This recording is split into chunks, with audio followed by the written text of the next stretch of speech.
दोस्तों, क्या आपने कभी इस पर ध्यान दिया है कि लाइफ बॉय सोप के पैकेट पर स्पेलिंग एरर लिखी होती है, लेकिन यह स्पेलिंग सच में गलत है या इसके पीछे कुछ और ही कारण है। और आप अक्सर देखते होंगे किसी कंपनी या ब्रांड के लोगो के बाद कुछ लेटर्स जैसे आर या टीएम लिखे होते हैं। पर क्या आपको इन साइंस के असली मतलब के बारे में पता है? इसी तरह के कुछ अमेजिंग फैक्ट्स आज मैं आपको अपनी वीडियो में बताने वाला हूँ, इसलिए वीडियो को एंड तक जरूर देखिएगा।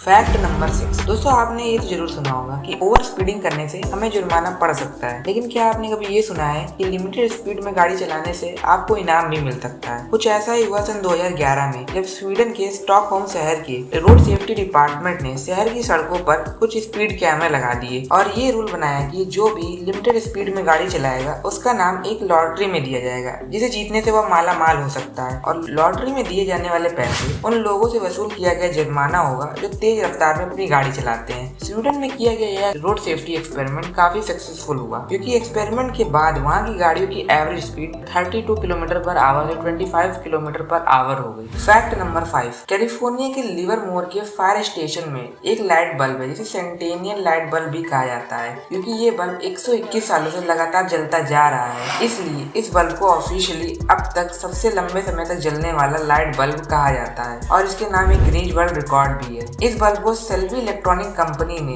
1819 में बनाया था और 1901 में इसे लिवरमोर शहर के फायर एस्टिमेशन यूनिट को दान कर दिया था। यह बल्ब शुरुआत में 30 वॉट की एनर्जी देता था, लेकिन इस समय यह बल्ब एक 4 वॉट के बल्ब जितनी लाइट जनरेट करता है। तो 1976 में सिर्फ एक बार इस बल्ब की जगह बदलने के लिए इसे केवल 22 मिनट के लिए ऑफ किया गया था, लेकिन उसके बाद से यह बल्ब कभी भी ऑफ नहीं किया गया और लगातार 24 घंटे चलता रहता है। Fact number 4। एक इटालियन आर्टिस्ट सल्वातोरो गारू ने एक स्कल्पचर को $18,300 यानी तकरीबन 14 लाख रुपए में बेचा। लेकिन क्या आपको पता है कि इस स्कल्पचर की सबसे खास बात क्या है? ये इतना महंगा इसलिए बिका क्योंकि ये एक इनविजिबल स्कल्पचर था। मतलब ये स्कल्पचर कुछ और नहीं बल्कि सिर्फ एक 5x5 फीट का एम्प्टी स्पेस है। इसको बनाने वाले आर्टिस्ट का यह कहना था कि साइंस के अकॉर्डिंग कुछ नहीं का भी कुछ भार होता है। मतलब अगर हम खाली जगह में मौजूद एनर्जी को कंप्रेस कर दें तो हमें एक स्कल्पचर प्राप्त होगा, और इसी को उन्होंने बेचा है। इसे खरीदने वाले महानुभाव के बारे में तो अभी कोई जानकारी नहीं है। Fact number 3। अगर मैं आपसे कहूँ कि किसी कमरे में 23 लोग हैं तो उनमें से किन्हीं 2 के बर्थडे सेम होने के चांसेस 50% है, तो आप कहेंगे कि क्या बकवास कर रहा है ये, पर ये फैक्ट बिल्कुल सही है। सुनने में तो ये काफी झूठ लगता है,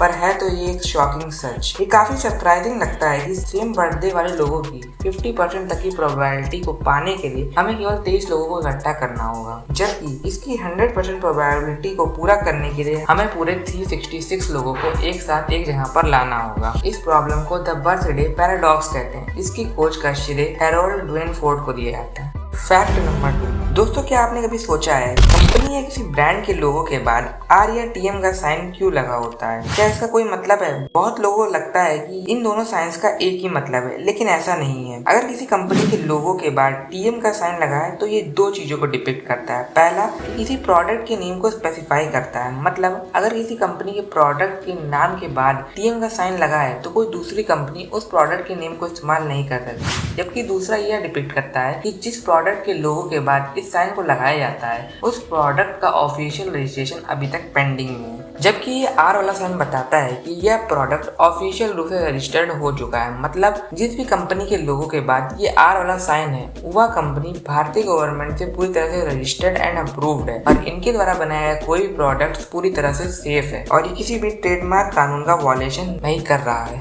fact number 1। Life boy soap के पैक पर स्पेलिंग गलत क्यों लिखी रहती है? क्या ये कोई गलती है या फिर पॉपुलैरिटी गेन करने का कोई तरीका? लेकिन आपको ये जानकर हैरानी होगी कि ये इनमें से कुछ भी नहीं है। जैसा कि आपको लगता था कि लाइफ बॉय की स्पेलिंग LIFEBOY होनी चाहिए, पर ऐसा नहीं है, क्योंकि इस सोप के नेम में BOY वाले बॉय का कभी कोई इस्तेमाल किया ही नहीं गया और इस पैक पर बना ये लड़का भी बस एड का एक हिस्सा है। दरअसल लाइफ बॉय के BUOY का मतलब एक ऐसा ऑब्जेक्ट से होता है जो समुद्र में शिप्स और बोट को खतरे से बचाता है या उन्हें डूबने से प्रोटेक्ट करता है। इसलिए लाइफ बॉय साबुन कंपनी ने इस स्पेलिंग का इस्तेमाल किया जिससे लोगों को ये लगे कि उनका सोप उन्हें बीमारियों से बचाएगा, लेकिन इंडिया में इसे कुछ और मतलब समझा जाने लगा।